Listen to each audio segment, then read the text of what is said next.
grab your yoga tune-up balls and lay on your back. You'll place the yoga tune-up balls in two different positions. The first position is the very center of your shoulder blades.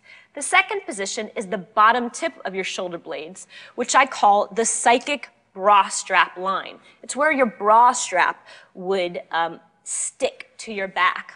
So place your balls at the very center of the shoulder blades. That's right in the middle of your upper back. A lot of people get knots there from staring at computer monitors or hunching down to pick up a newspaper.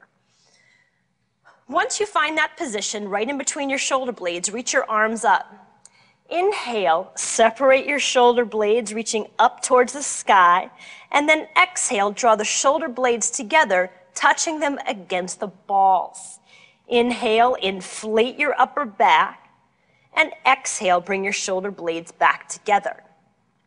You're using your breath here to help carve into the muscles of respiration that line the back of your rib cage. Often when we think of breathing, we think our belly and our chest.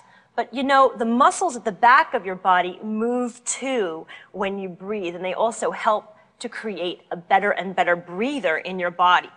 Now cross your arms, give yourself a hug, and start to squirm a little bit as you breathe. Squirming, roving and rolling against the ball, loosening up those upper back muscles.